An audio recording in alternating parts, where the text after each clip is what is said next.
Hace muchos años, lo que la gente buscaba en un vino rosado es que fuera muy suave. El mejor blanco es el peor tinto, una de las mentiras más grandes que existen hoy día. Una variedad blanca muy versátil es el Chardonnay.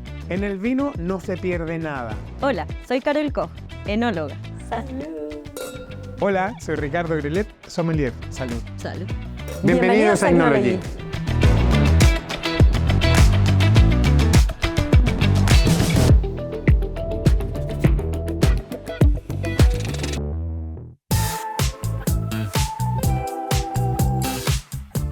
Hay muchos tipos de vino y no estamos hablando ni de cepas, ni vinificación, ni estilos. Eso lo dejamos para otro programa. Aquí estamos hablando de los tipos, como blancos, tintos, rosados y mucho más. No hay un solo vino, hay varios tipos de vino. La diferencia está en cómo se hacen, la vinificación. No estamos hablando de estilos, estamos hablando de cómo son los tipos de vino. Hay blancos, rosados, tintos, espumantes, dulces. Acá te vamos a explicar los distintos tipos de vino.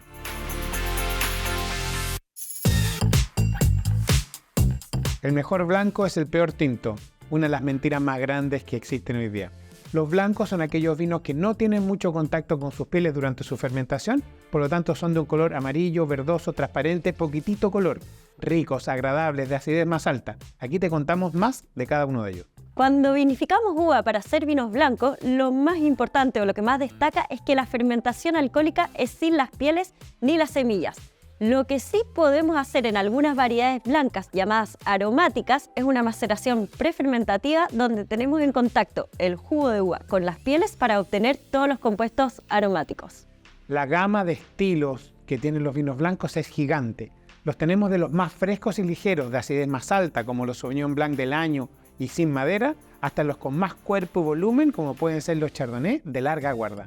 Los taninos en los vinos blancos son mucho menos comunes que los taninos en los vinos tintos. Y eso es porque fermentamos solo el jugo de la uva, sin el contacto con las semillas o las pieles. Pero igual tenemos algunas variedades donde se puede sentir levemente ese tanino. Por lo tanto, lo que tenemos que hacer es intentar lograr un muy buen balance y equilibrio entre los niveles de acidez y dulzor final del vino. El Viognier es un muy buen ejemplo de esto. Es una variedad donde lo que intentamos hacer es tener un buen nivel de acidez y mantener un nivel de dulzor un poco más alto que en otras variedades, por ejemplo, un Sauvignon Blanc, que no tendríamos dulzor. Y de esta forma, el tanino que se podría estar presentando en el vino no es perceptible para los consumidores. La madera en los vinos siempre es como la pimienta en una preparación. Le da algo de sabor, le da algo de textura. Lo importante es que no se pase de madera para no ocultar las características organolépticas típicas de la variedad. Una variedad blanca muy versátil es Chardonnay. Aquí podemos tener ejemplos muy distintos. Pueden ser muy frutales y frescos con niveles mayores de acidez o pueden tener madera. Ahí sentimos otro tipo de aroma. Por ejemplo, piña confitada, vainilla, tal vez incluso un poco de pan tostado por entrega de la misma levadura.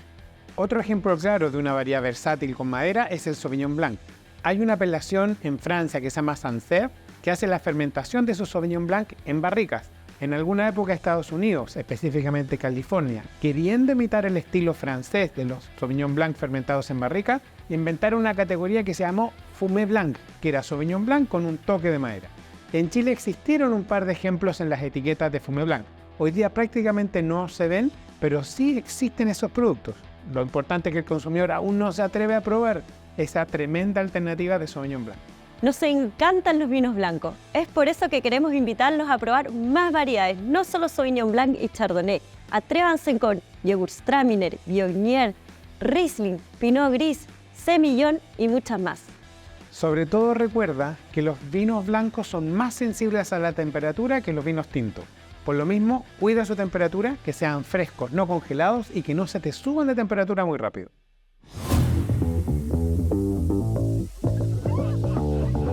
¿Se puede hacer vinos blancos con cepas tintas? Recordemos que las pieles son las que contienen el color. Por lo tanto, si fermentamos rápidamente esa uva sin ningún contacto entre el jugo y las pieles, podemos obtener un vino blanco de una cepa tinta.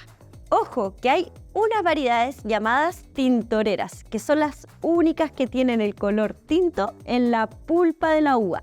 Con ellas es imposible hacer un vino blanco.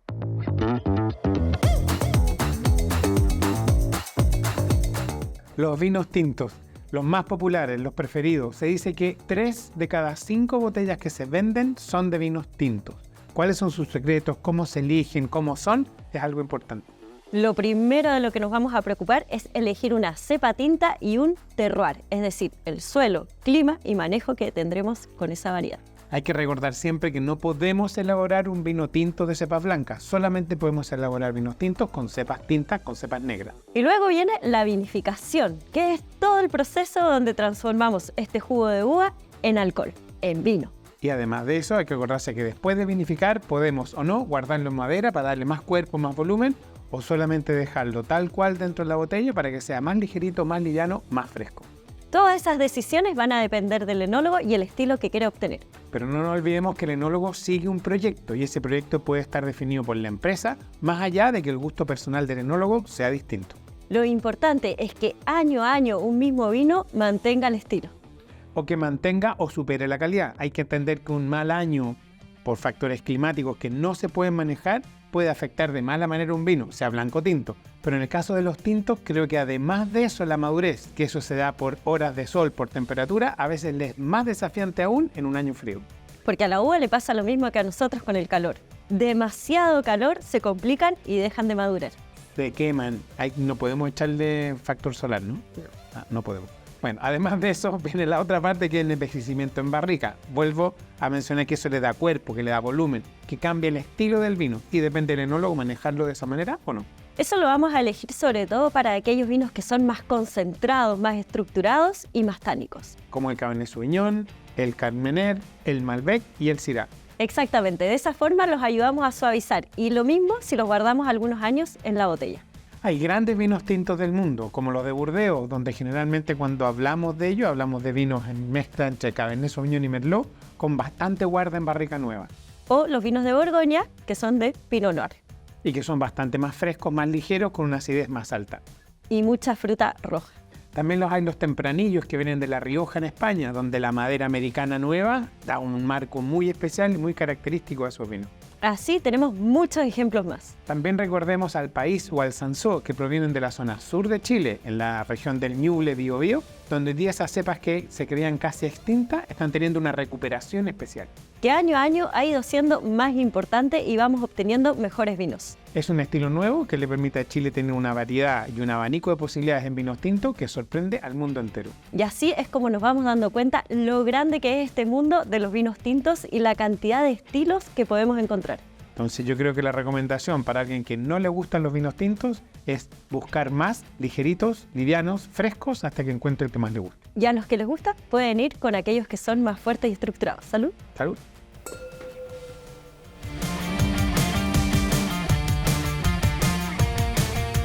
La gran diferencia en la vinificación de vinos blancos y vinos tintos es que el vino tinto se vinifica en contacto con las partes sólidas de la uva, básicamente ollejos y pepas.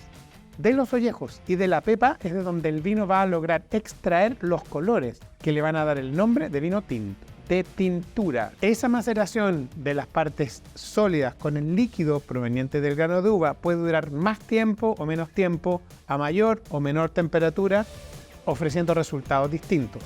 Eso lo va a determinar el enólogo dependiendo de qué tipo de vino es el que quiere elaborar. Pero si entendemos que la fermentación, traspaso de azúcar en alcohol, se puede llegar a demorar 3 o 4 días, la maceración o contacto del líquido con las partes sólidas puede llegar a durar incluso más de un mes.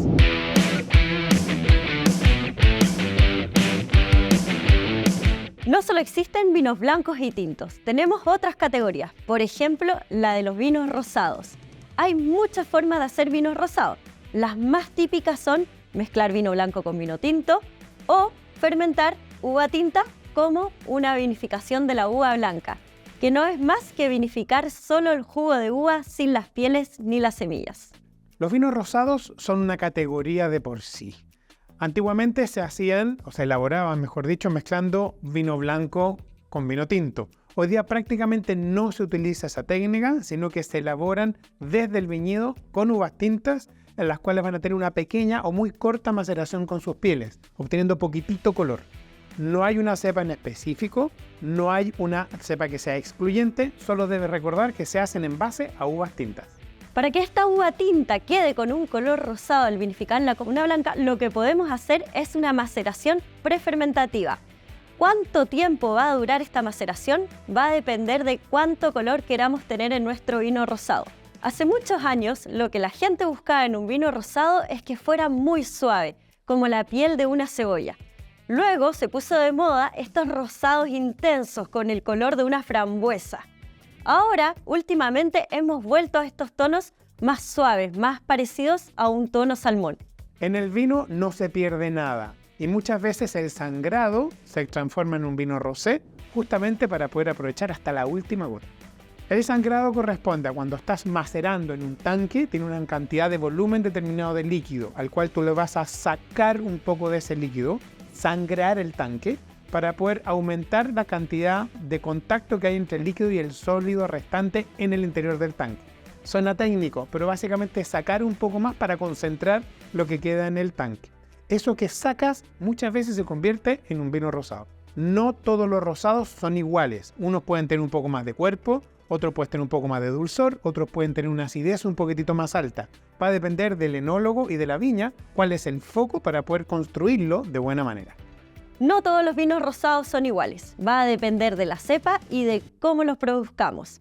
Para eso podemos trabajar en un mundo que nosotros queramos. Tú tienes que probarlos todos y elegir cuál es el que más te acomoda. Si más intensos, por ejemplo, de un Cabernet Sauvignon, o más suaves y delicados cuando vienen de un Pinot Noir. Generalmente nos encontramos con viñedos especialmente diseñados para producir ese rosé. Y repito, puede ser de cualquier variedad tinta. Hay muchos rosados y de muchas variedades. Normalmente Cabernet Sauvignon, Syrah, Carmener, Pinot Noir incluso.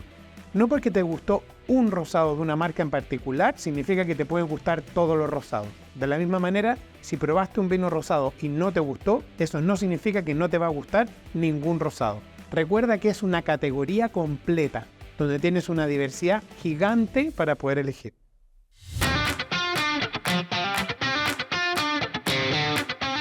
Cuando maceramos la uva, hablamos de maceración, lo que estamos diciendo es que las pieles o la parte sólida de la uva está en contacto con el líquido. Se puede hacer en distintas partes del proceso de vinificación dependiendo de lo que nosotros queramos lograr.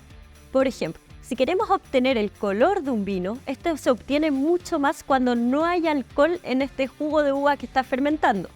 Por eso es que es normal que hagamos una maceración prefermentativa, es decir, maceremos la uva en su jugo antes de que comience la fermentación alcohólica y así podamos obtener la mayor cantidad de color posible. Esto es muy común en cepas tintas que tienen la piel muy delgada, por lo tanto tenemos que hacer un esfuerzo mayor para obtener este color. En los vinos rosados, la maceración va a depender del nivel de color que nosotros queramos tener, pero esta nunca va a durar más que algunas horas, o sea, puede variar entre 2, 4 o 6 horas. Hay otro tipo de maceración llamadas maceraciones postfermentativas, que son las que hacemos en la uva tinta después de que termina la fermentación alcohólica. Y eso es porque cuando tenemos una uva que tiene mucho potencial y que sabemos que nos puede entregar más en el vino, dejamos el vino terminado en contacto con las pieles para ayudarlo a formar su estructura o tener un volumen o un cuerpo mucho más suave, agradable y que se sienta más equilibrado. El límite de esta maceración es cuando ya empezamos a obtener compuestos de las partes sólidas, como por ejemplo los taninos de la semilla. Cuando ya se empiezan a notar, es un indicio de que tenemos que terminar con esta maceración postfermentativa. En los vinos naranjos lo que hacemos es que fermentamos una uva blanca con sus pieles. Por lo general, estas maceraciones son de las más largas, durando incluso meses. En aquellas uvas blancas donde la fermentación alcohólica no se va a realizar en contacto con las pieles, pero que tienen los aromas en la piel, como por ejemplo el Sauvignon Blanc, lo que se puede hacer es una maceración de algunas horas antes de que comience la fermentación alcohólica. Maceramos las pieles con el jugo y luego prensamos estas uvas para obtener la mayor cantidad de jugo posible y ahí comienza nuestra fermentación alcohólica. Por lo tanto, como podemos ver, hay muchos tipos de maceración distinta y va a depender principalmente del tipo de uva que nosotros tengamos y lo que queramos obtener.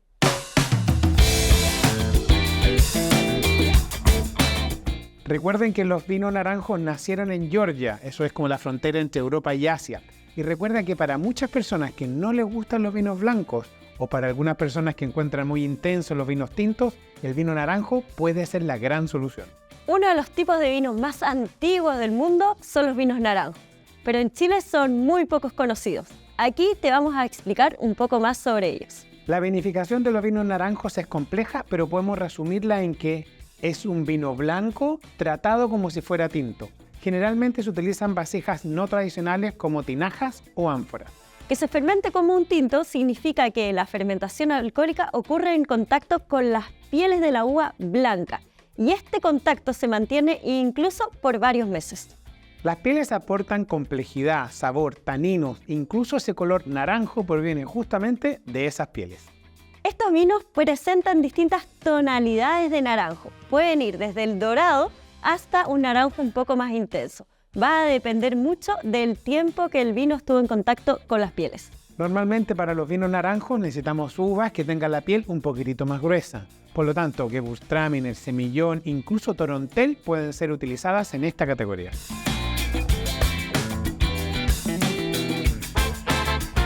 La temperatura de servicio de un vino es muy importante. Si lo servimos a una temperatura mayor de la recomendada, lo que nos va a suceder es que vamos a sentir mucha presencia de alcohol y poca fruta. Si servimos a una temperatura menor, el vino se aprieta y no nos muestra los aromas. Es por eso que servirlo a la temperatura para poder sentir un balance entre los aromas y el alcohol es muy importante para poder disfrutar y tener una buena experiencia.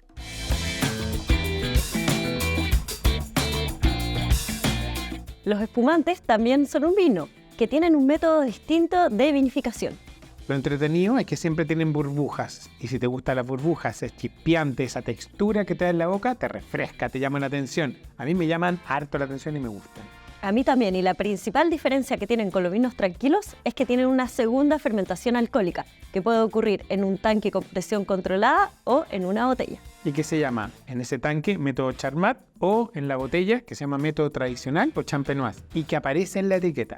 Los espumantes pueden tener distintos niveles de dulzor final, y según eso tienen distintos nombres. Y de todas maneras los veremos en un capítulo especial para conocimiento de todos los que nos escuchan. Para añadir ese dulzor al vino, lo hacemos al final de la segunda fermentación, a través de un licor que se llama licor de expedición. Hay que acordarse también que los espumantes pueden ser blancos, rosados e incluso hay algunos que son tintos. Y que pueden tener nombres según la denominación de origen de estos. Champaña en Francia, Cava en España, Sec en Alemania. Asti en Italia o Prosecco. Son dos denominaciones distintas. Lo importante es que en Chile no tenemos todavía una denominación de origen específica para espumante. Por lo tanto, la etiqueta solo dice vino espumante. Lo que no hemos explicado es cómo podemos hacer que este vino que ya está terminado haga una segunda fermentación. Para eso añadimos un licor que se llama licor de tiraje, donde añadimos azúcar y levaduras. Se agregan a un vino base ya terminado de baja graduación alcohólica en un recipiente cerrado, cosa que esa segunda fermentación, al generar gas carbónico, se mantenga en ese mismo recipiente. Como es un vino con poco alcohol y altos niveles de acidez, por lo general viene de zonas más frescas. Y además de eso, para servirlo, debiéramos refrigerarlo un poquitito más, manteniéndolo bajo los 10 grados, o jalar una cubetera de agua con hielo y abrirla con cuidado para que el corcho no provoque ningún accidente. Antes, si bebíamos un vino espumante, lo hacíamos en la copa flauta. Hoy en día ya lo hacemos en estas copas. A mí no me gusta mucho la copa flauta, me gustan las copas de vino blanco porque, como es un vino, también requiere de oxigenación para poder expresar mejor sus aromas y sabores. Y es así como mejor lo podemos disfrutar. Salud. ¡Salud!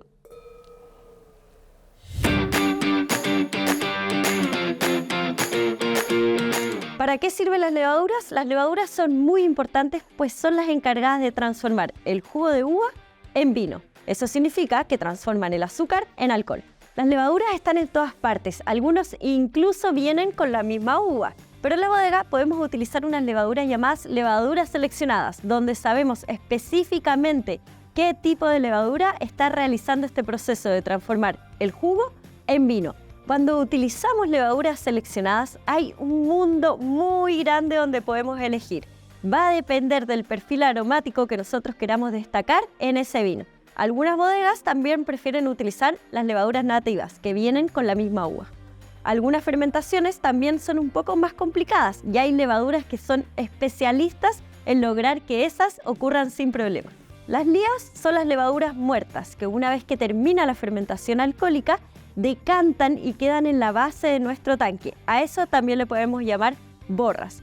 Es muy común en el caso de los vinos blancos hacer algo que se llama un trabajo o movimiento de borras, que es volver a ponerlas en suspensión en contacto con el vino para así poder protegerlos y obtener algunas propiedades de ellas.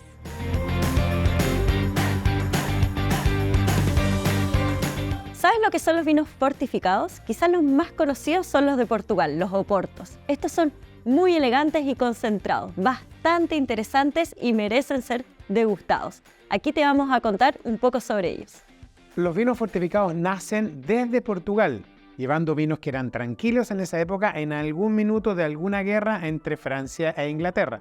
Portugal exporta vinos hacia Inglaterra cuando Inglaterra cierra sus fronteras a los productos franceses.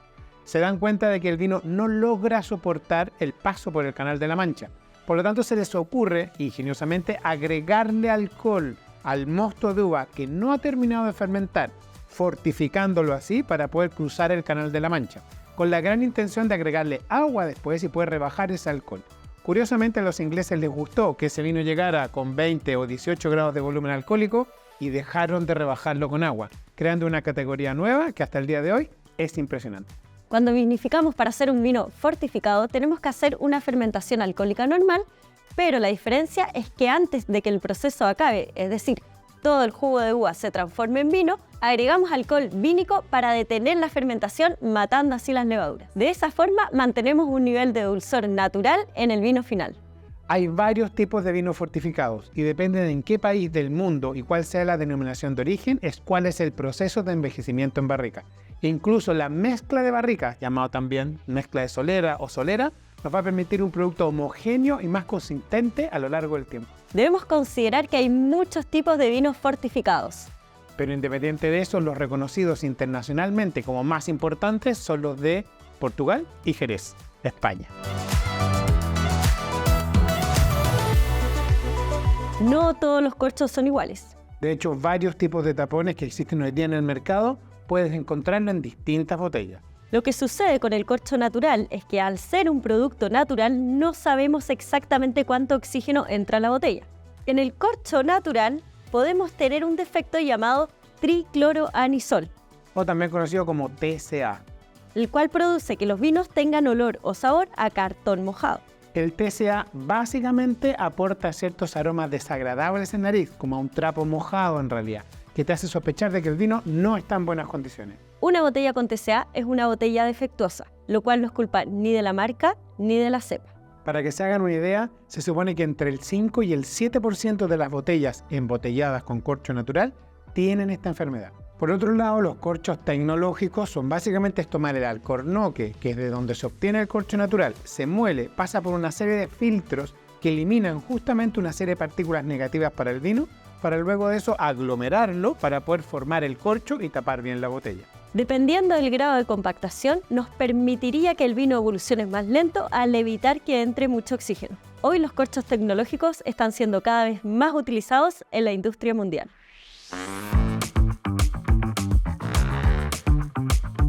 Querida Carol, otros tipos de vino, Por ejemplo, los vinos dulces. donde los que nosotros conocemos como late harvest o cosecha tardía, están protegidos en algunos lugares para poder contar con su propia denominación de origen. Por ejemplo, en Europa tenemos dos casos bien importantes. Uno son los que se denominan Tokai o también los de Sauternes. Hay otras apelaciones más chiquititas como Montbazillac, por ejemplo.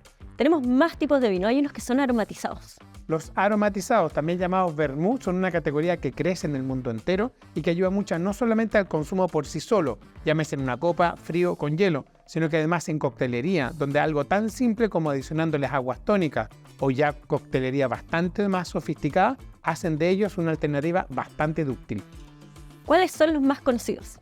Más allá que dar marcas conocidas, yo creo que tenemos que concentrarnos en que hay vermouth blancos y vermouth rojos como gran parte o gran segmentación de la categoría.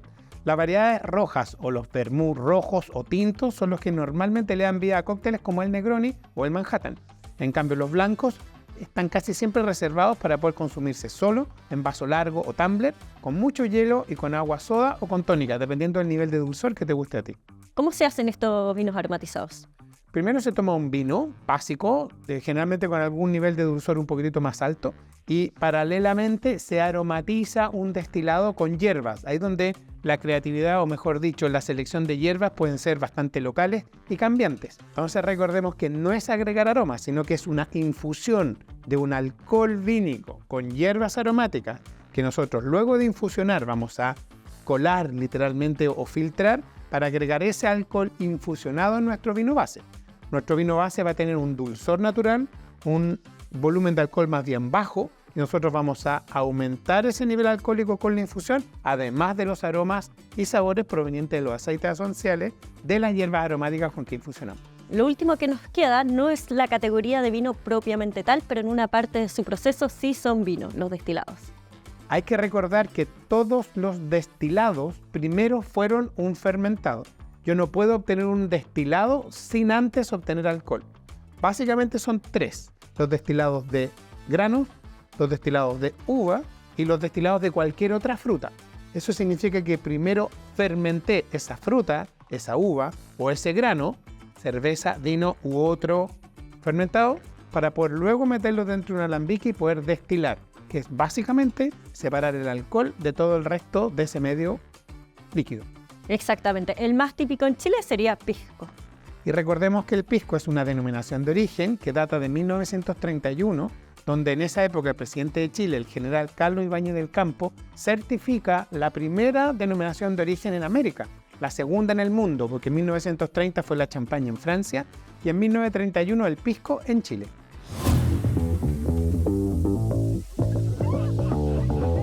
Hay distintas maneras de hacer un vino dulce. La más conocida es a través de la podredumbre noble, es decir, dejamos la uva en la parra hasta que se desarrolla el hongo de la Botrytis cinerea, y es este el que hace que la uva se deshidrate y de esa manera concentrar los azúcares en la misma uva. Otra manera es secar la uva en la misma planta. Para eso necesitamos otoños que sean secos y cálidos y así no desarrollar ningún tipo de hongo. Lo que se hace es simplemente esperar un periodo mayor de tiempo antes de cosechar. Mientras más esperamos para cosechar, las uvas se van deshidratando, van perdiendo un poco de agua y de esta manera van concentrando todo el dulzor que tiene cada grano de uva. Ese método es conocido como pasimiento. Otra manera de hacerlo es cosechar la uva y dejar que ésta se seque en nuestra bodega para que los granos de uva nuevamente vayan deshidratándose y así concentrando los niveles de azúcar. La última, y bastante utilizada en Canadá para hacer los ice wine, es dejar la uva en la parra hasta que llegue el invierno. Como las temperaturas bajan mucho, lo que va a suceder es que la pulpa de la uva, que está compuesta principalmente por agua, va a congelarse. Es ahí cuando cosechamos esta uva, la llevamos a la prensa y prensamos para obtener el jugo. Lo que se congeló de la pulpa se va a quedar en nuestra prensa y no va a llegar a nuestro tanque de fermentación. De esa manera, lo que vamos a obtener en nuestro tanque va a estar mucho más concentrado en niveles de dulzor, pues va a tener menos agua. Por lo que nos podemos dar cuenta, hay muchas maneras distintas de hacer un vino dulce. Cada bodega tiene que elegir la suya según las condiciones climáticas que tenga en el lugar. Son distintas metodologías para concentrar el azúcar natural que tiene la uva. Lo importante es que a ninguno de estos le estamos agregando azúcar, pues recordemos que en Chile eso está prohibido por ley y es muy fiscalizado por el SAC.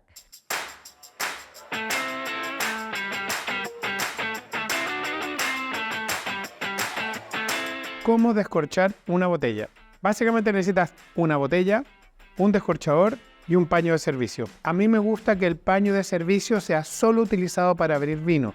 Básicamente porque el paño de cocina también lo ocupas para secar platos, ollas y puede tener aromas medio desagradables que no queremos que se acerquen a nuestra copa y menos nuestro vino. La botella puede ser de varios tipos, más ancha, más angosta, pero generalmente tienen corcho y tienen una cápsula. Hay varios tipos de descorchador, pero básicamente el descorchador tiene un cuchillo, tiene un brazo que puede ser de uno o de dos tiempos y tiene una espiral. A mí me gusta abrir la botella apoyada, con eso evito que se me caiga al suelo. La sujeto y corto la cápsula primero bajo el gollete para que no quede ningún filamento de la cápsula que pueda caer en la copa. A mí me resulta cortar hacia abajo, luego levantar y tirarla hacia atrás. Con eso evito el empujarla hacia adelante y que caiga algún filamento hacia adelante. La cápsula generalmente desaparece y no la guardamos. Los descorchadores se apoyan en el centro del corcho, se introduce la primera curva y después no tengo que seguir presionándolo, sino que solamente con girar el sacacorcho o el espiral van a seguir su camino normal, hasta la última vuelta. A mí me resulta que quede atravesado para poder colocar el primer golpe o primer tiempo, sacar la mitad del corcho y luego sacar la otra mitad. Generalmente el servicio no debe sonar para no llamar la atención de las mesas que están alrededor o cerca nuestro. Por eso se saca despacito sin que suene con el paño de servicio y así evito que mi mano toque el corcho. En un restaurante generalmente yo voy a presentarle el corcho a mi cliente que está sentado en la mesa. Por lo tanto, una vez que yo saque el sacacorcho y lo guarde en mi bolsillo, este corcho debería ir en un platillo de servicio para presentarlo a nuestro cliente. Siempre es bueno limpiar la botella para evitar cualquier posibilidad de pedacito de corcho que haya quedado ahí. Y luego de eso servir sin tocar el vidrio con la copa, sino que desde una altura determinada de poquititos centímetros para que el cliente pruebe ese vino. Una vez que lo pruebe y lo apruebe, yo le rellenaría la copa y dejaría el servicio tranquilo con la botella a la vista de nuestro cliente. En el caso de tapones como la tapa rosca, que hoy día en Chile se reservan o se potencian para vinos de consumo más rápido, el principal error es tratar de girar la tapa. Al revés, sujeten la tapa y giren la botella. Eso hace que el torque sea mucho mayor y sea más fácil de abrir.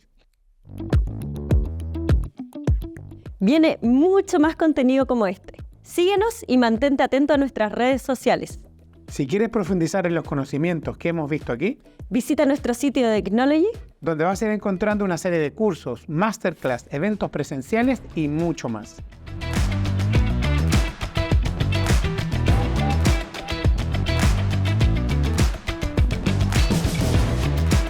Bienvenidos a Technology.